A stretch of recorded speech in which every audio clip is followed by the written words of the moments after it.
Biggest mga boy, another episode na naman para kay Kulaong.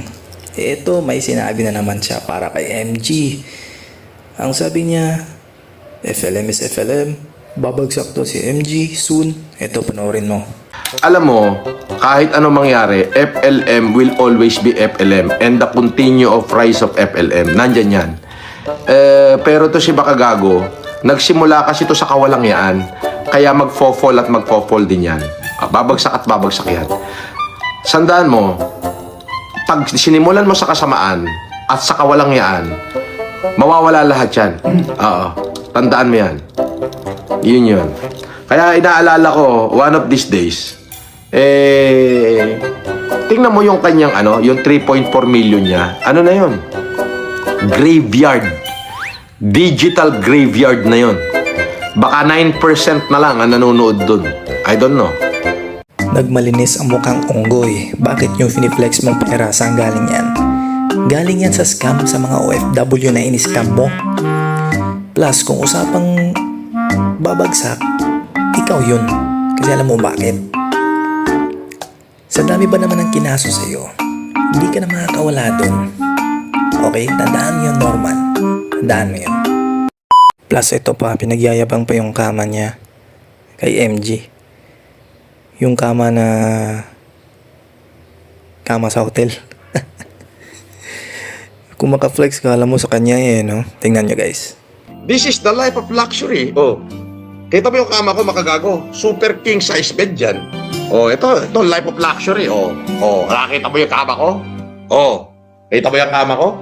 2 meters by 3 meters. Para kang nagsusukat ng Underline City Jail Bed. Super king size bed. Ikaw, meron? ito ang ribat ni Boss MG. Credit Norman naman. Pati ba naman yung kama, ife-flex mo?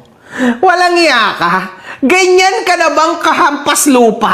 Kama lang ife-flex mo? Putrages, kahit nga sa sofa lang ako matulog, wala akong pakialam. Mas pipiliin kong matulog sa sofa kasi maganda ang buhay ko. Mahal ako ng pamilya ko, may maayos akong asawa, at buo ang aking pamilya. Kahit matulog kami sa sofa lang, putrages, mas masaya yun, Norman, kaysa natutulog ka sa sinasabi mong luxurious na super king size bed. Mas mag-isa ka na. At hindi lang yun, mga kahombre ko, rental ka lang. To tell you the truth, Norman, kahit yung mga tao kunwari sa palengke na nagtatrabaho, na natutulog lang sa bench, sa upuan, baka mas maganda patulog nun sa iyo kasi mas tahimik ang buhay nun. Alam nun na bukas magtatrabaho ulit siya, kikita siya, kakain siya, at magbibili siya ng tulong sa nanay at tatay at mga kapatid niya. He's working for them. Ako lang ang walang pamilya, wala nagmamahal sa akin. Kaya nag-iisa na lang ako. Flawless victory. Fatality.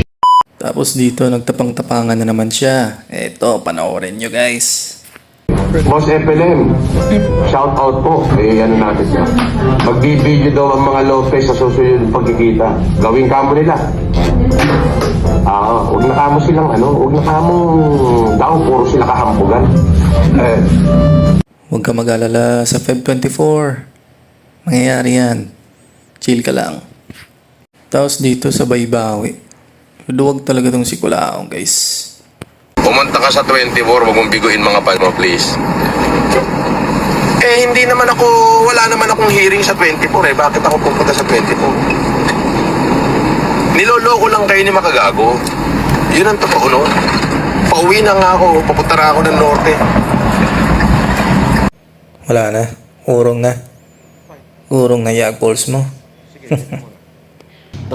Kahit nakapikit ako, kaya i-drawing ilong mo. Wow! Sige nga, gawin mo nga. Sige nga.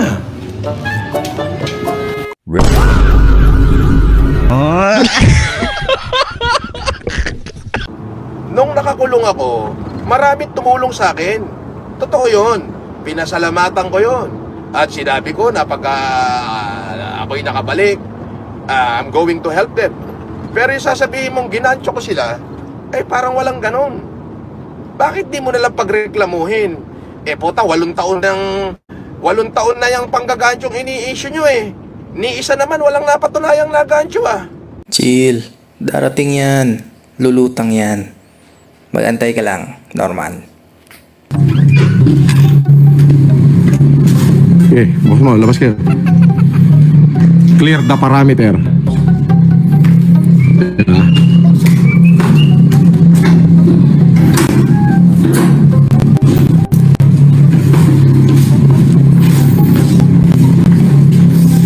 Clear the parameter. Ito na. Ipapakita natin. Check the parameter. Yes, boss. Put peanut butter on your Dick Casper, 'cause I will eat that later. Nigga? What? So, ganito na lang muna mga bossing, no? Abangan nyo lang next update.